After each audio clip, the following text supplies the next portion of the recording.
get your contact info. We'll get you on the email list. And we want to make sure, here's just a brief outline of the 9-week course, and this is the glossary from last week, and we'll back up and redo some of it. You know, between that prayer and the I'm sorry, did you have an announcement? You asked. Go. And I said I have. Go. So, HomelandOwnersAssociation.com has 2 calendars. The one on the right is where we're keeping track of our YouTube videos. So the video from last week is that link. It takes you to a playlist that'll play 3 30-minute segments. So, okay. And it looks about like this. Let me cast this one. And then we're done.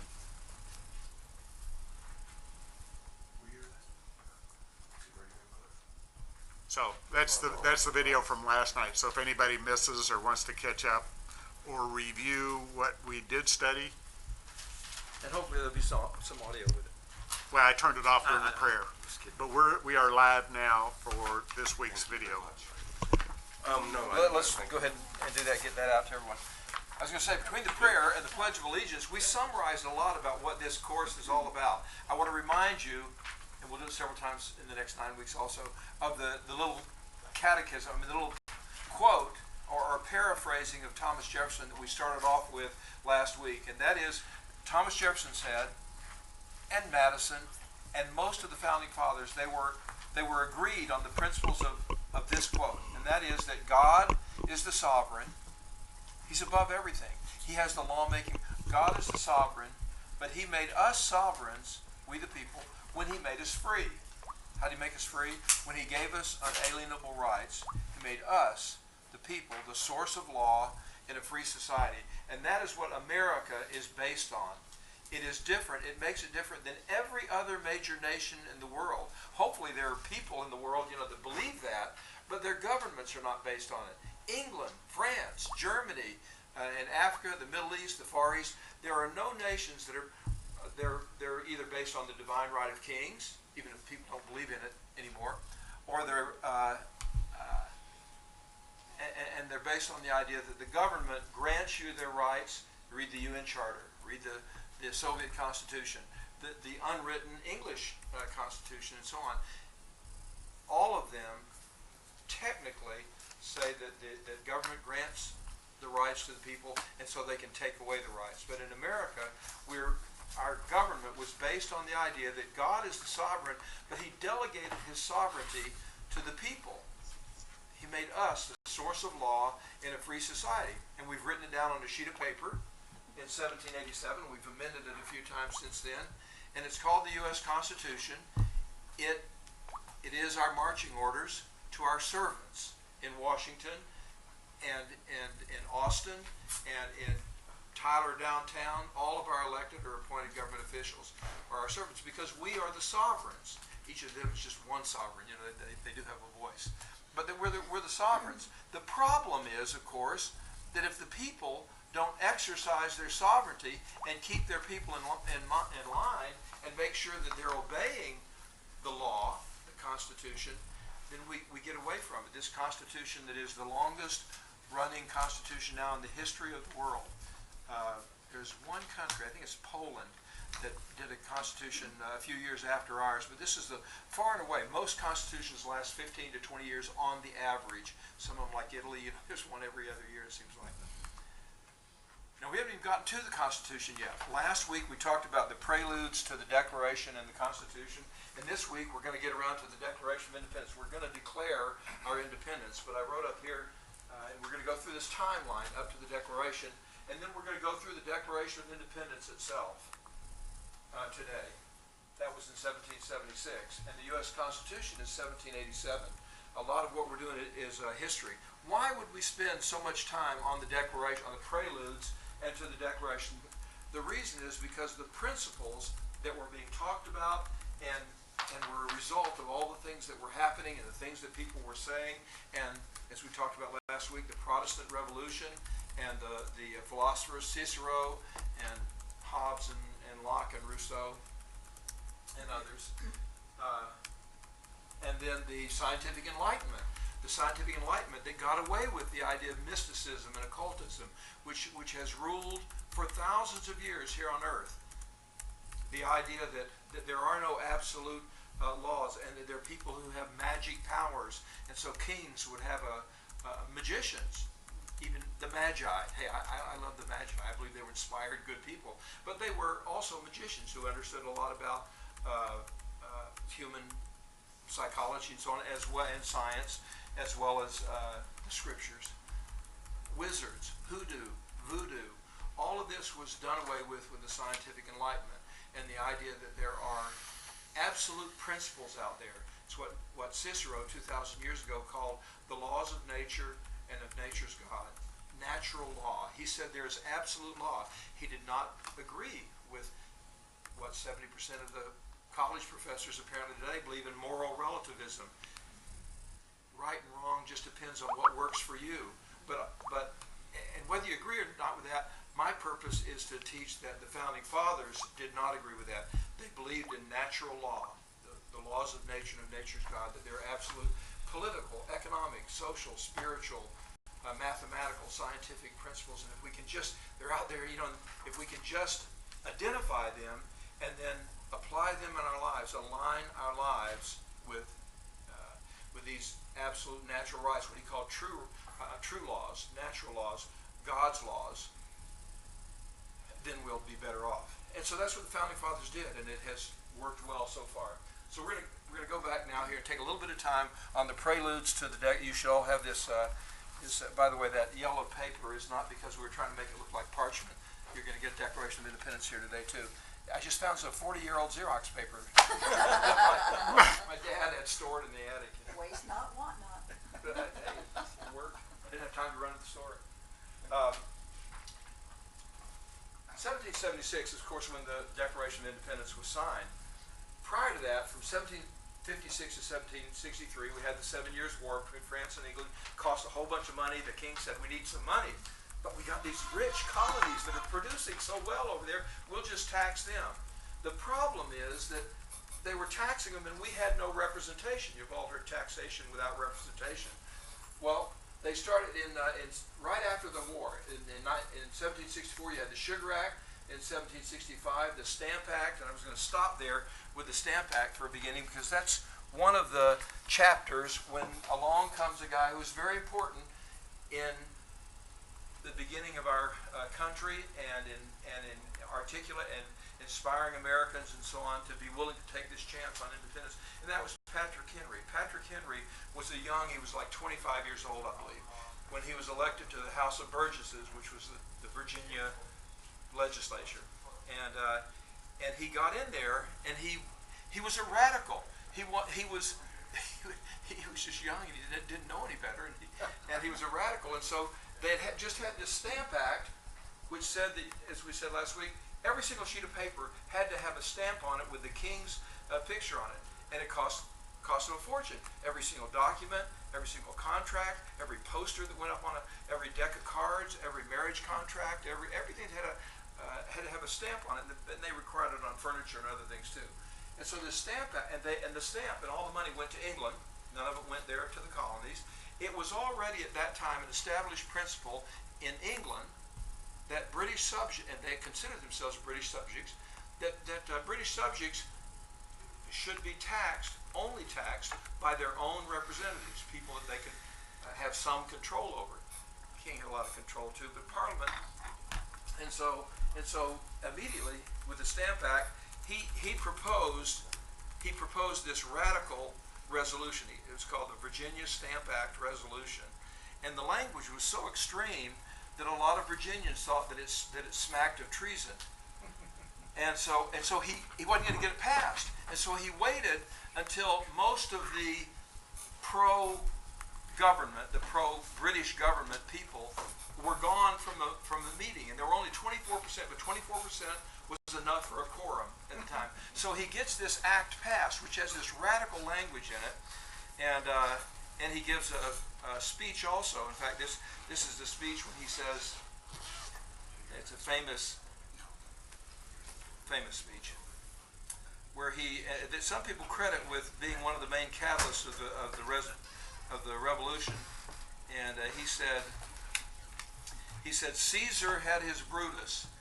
Ears were pricking up now, because he says Caesar had his Brutus, Charles I his Cromwell, everybody knew about this, and George III, who was the King of England right then, and he hesitated, and people were starting to talk, this is treason, you know, what he's going to say. He wisely didn't finish that sentence, apparently. We don't know what he was going to say in that sentence, because he then ended it up with,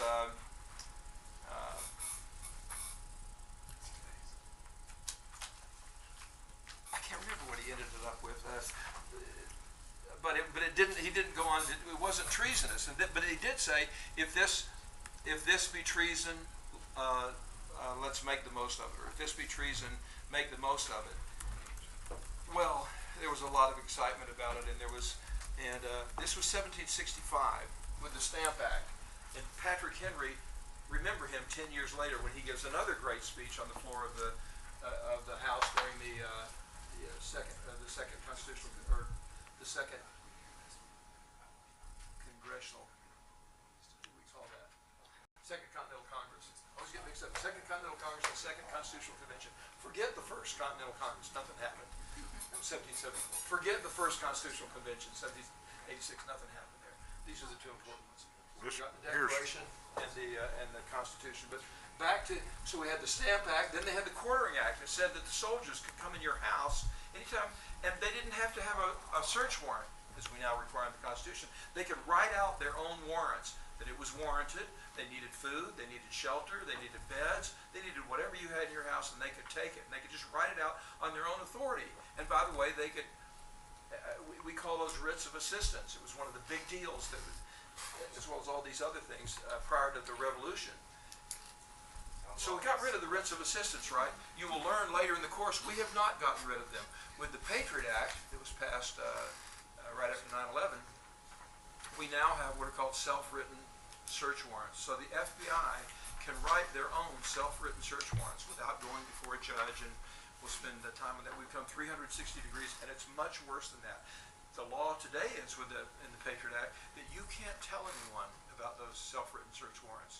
If you can't tell your wife, you can't tell your lawyer, you cannot tell a judge in court under oath that you have been given those, or you can be charged and sent to jail for 5 years. We'll give you more details on that, but we've come a long way here in the name of fighting. So what can we do about that?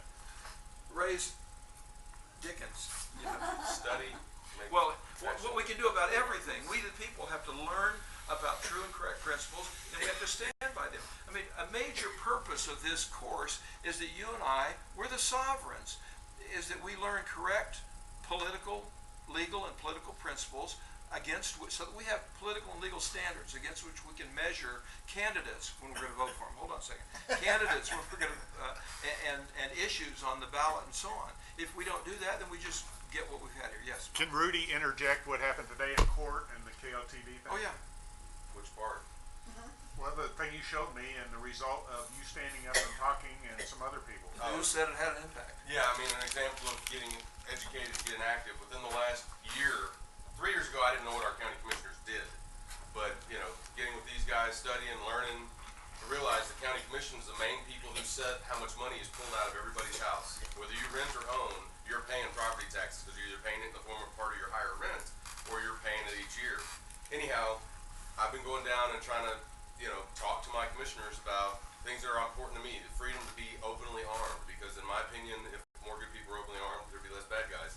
Long story short, the recent chaos that Judge Baker is involved in is irrefutably loses all credibility of the ethics of that man. No offense to him, I'm not sitting in judgment, I'm not perfect, but there's been a lot of other issues where he's been on the wrong side of liberty, and so I've gone down and been one of many citizens asking for his resignation. And the Times paper today Just this came out. afternoon, they came out and they cited the citizens coming up, and then some of my friends got shut down today when they were trying to say, look, you did this, this, and this, you need to step down. He said, oh, you can't attack the integrity of the court, you must go sit down, you lost your time.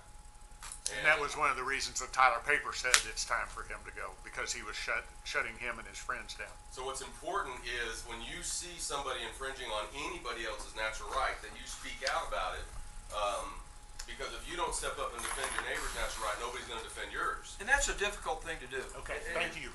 It's a difficult thing to do. I mean, you would say that. Are you comfortable in doing that? You may be getting more comfortable because you did it last week. And you did it this week. Last week was scary. When I got in front of the court, I was the first one to ask for his resignation, and it was scary. When you and I start standing up for the Constitution and true and correct principles and so on, at first you're going to be looked at as a rabble rouser and a kook, and hey, what, you have to make a big stink here. Let's just listen to our leaders. They work hard for us and so on. But the bottom line is that we're losing our Constitution. We're losing the rule of law, and that's why we're having these courses. All right, so let's keep going here. Sugar Act, Stamp Act, the Coronary Act, the Declaratory Act, which declared I'm going through some of these things, not everything on your timeline here, but the Declaratory Act asserted that they had, quote, full power and authority. I'm saying the Crown. The King and Parliament had full power and authority to make laws and statutes to bind the colonies and people of America in all cases whatsoever. They said, we have all power over you, and by the way, you don't get to have any representation still. The Townshend Acts placed more duties, more taxes on items that were imported into America. In 1770, we had the Boston Massacre. The Boston Massacre, there were 5 people who were killed. A bunch of soldiers, armed, 15 or so. Crowd of 150, 200 people threatening them. Do you have some? Was that British soldiers or Americans? They were British soldiers Okay. Who were armed. Americans were not armed, but they were crowding in on them and threatening them, and the soldiers fired in the crowd, killed 5 people. And so they got these soldiers, put them in jail, and they're going to hang them for murder, right? And so no lawyer in America would defend them. And finally the King gets hold of John Adams, who's a very well-known lawyer, and says, hey, do you Americans really believe in the rule of law and what you say you do, that every man has the right to a defense? And John Adams said, yeah, we believe it. And so he said, then you got to defend him. So John Adams says to his wife, this is going to ruin my political career. Abigail says, yeah, but you got to do what's right. So he does what's right, and he gets them off, as a matter of fact, because he proved to the satisfaction of a jury here in America that they felt their lives were threatened and that they were justified in using firearms. So, but he did not, as you know, he was the 2nd president of the United States. Because Americans recognize he did the right thing, and it's something we stand. We don't just turn against people just because they're not of our own people. Right? So we had that was Sam Adams. By the way, I learned this last week something I've been saying wrong for 50 years now. I've been saying that Sam Adams and John Adams, who were very active, close to each other and so on, that they were brothers. They weren't brothers, they were second cousins. So, learn something new all the time. John Adams, Boston Tea Party.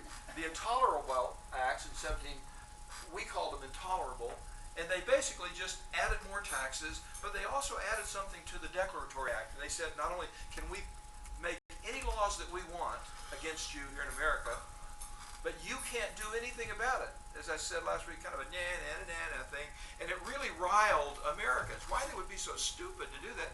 I guess they were just confident that they were the greatest power in the world. Nothing was going to be able to be done about it. And so that was the Intolerable Acts.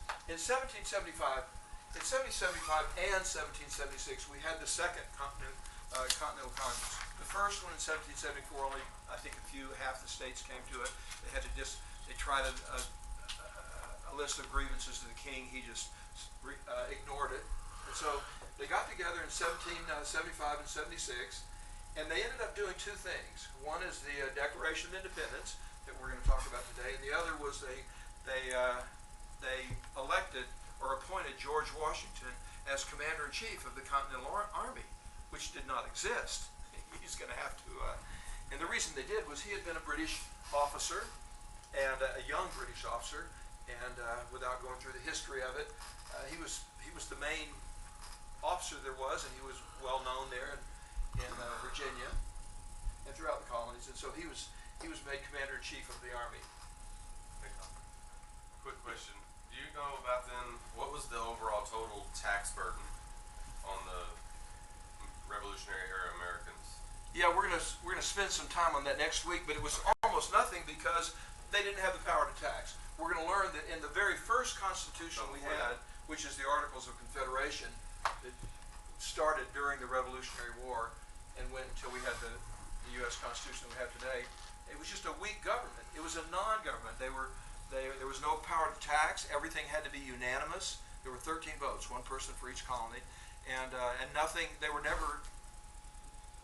There was no unanimity on important things, so they never, in those 6 years, they never passed anything important, including money to. Well, they couldn't pass taxes. Well, I wasn't talking about then. I meant, I'm sorry, The English. the British. Yeah, The British. What was Oh no, I don't know what it was. It was just too much. And it was too much. Any is too much. And it was one thing after another. It was on everything, and there was no representation. And it, of course, was a big deal. Troublemaker. So we're up to 1775. I want to stop at 1775. The Revolutionary War technically begins in 1776 when we declare independence. In just a moment. But before that, you had Lexington and Concord when the British fired on in the 1775. If you've ever gone on the Liberty Trail, Around the world. I finally a couple of years ago got up to Boston where my son was, and I'd read about it. I kind of knew the different places and so on, but I got to go see the North Church and go out to Lexington and Concord and wear the Boston and go see the USS Constitution. And I'd been there before, but only briefly, and I didn't get to go along the trail. And where of course Paul Revere, at the behest of Sam Adams. Let's talk about that. I skipped over committees of correspondence. In 1772, Samuel Adams, who was not John Adams' brother, he was kind of a PR guy, and he really liked to get to the heart of the matter. He was a radical, and he liked to force the issue politically, kind of like Rudy. And so he formed the Massachusetts Committee of Correspondence. They're what we call the Minutemen. They said, we'll be there in a minute with our arms and so on. And they also had like a phone tree that they'd contact whoever their 5 or 10 people were, and they'd contact theirs. Word could get out fast. Within a year, Sam Adams, with his 2 cohorts, who were also rich, were Paul Revere, a silversmith, and John Hancock, who was a shipping magnate. They got all of the 13 colonies to start these committees of correspondence, so that even down to Georgia and the Carolinas and up into the Connecticut, New Hampshire, and so on, they could get the word out fast through the committees.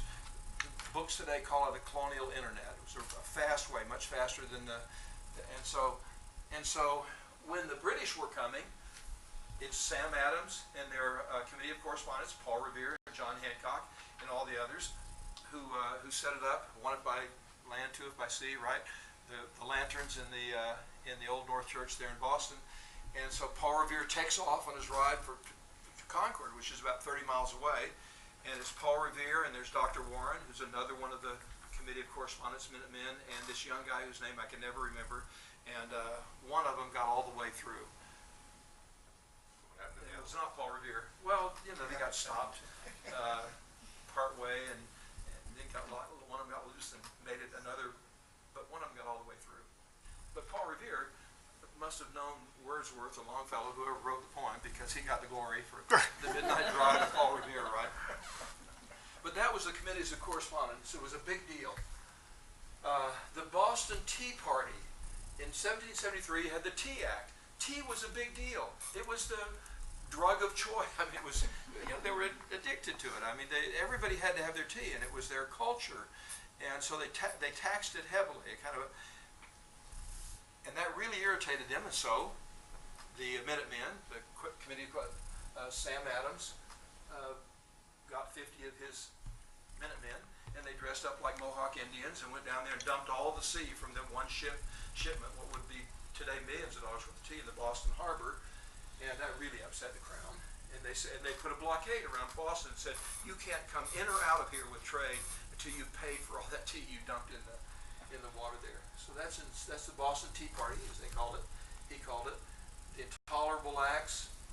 Patrick Henry. So we're up to the Second Continental Congress, and Patrick Henry. You've heard. Patrick Henry was a great man. He was young, still a young lawyer. He was probably maybe 35 by this time. He studied under George Wythe. He's one of the founding fathers. And As did Jefferson. pardon me? As did Jefferson, a lot of them. He was known as the father of lawyers back during the Revolutionary times. And I wanted to read to you just a couple of quotes from And your daughter went to school there. to the George Wythe College. Named after George Wythe, that's right.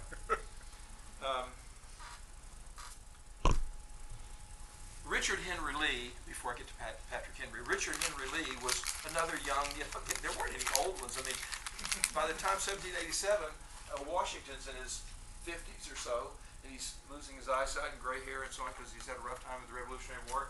But, Ben Franklin was in his 70s, but all the others were pretty young. They were in their 20s and 30s and 40s. And one of them was Richard Henry Lee, Lighthorse Henry Lee of Virginia. And he proposed, now this is 1776, it's a year after Lexington and Concord. And of course we're going to declare our independence on July 4th, 1776. But a month earlier, on June 7th, 1776, Richard Henry Lee proposed what we call the Declaration. Let's see if I can find it here.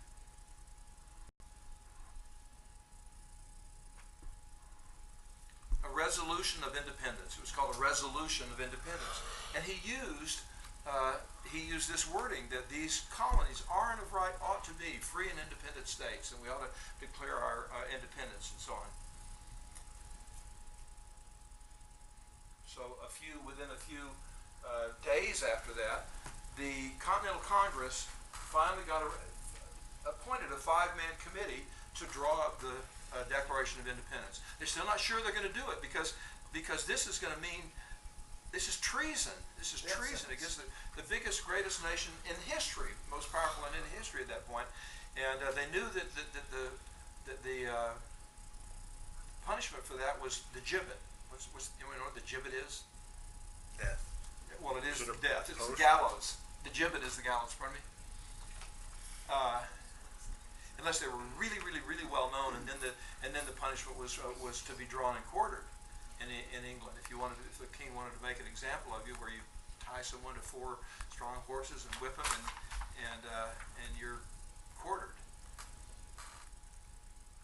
And if the king really wanted to make an example of you, then he would cut off your head and put that on a post there in London. But the 4 parts would be sent to the 4 corners of the kingdom, right? But they all knew they'd be subject to the gibbet if they declared independence. So this 5-man committee, the chairman is Benjamin Franklin. He's the old statesman, even in 1776. I think in his 60s. And there was Thomas Jefferson and 3 others whose name there were maybe Edmund Randolph, but they were well-known founding fathers.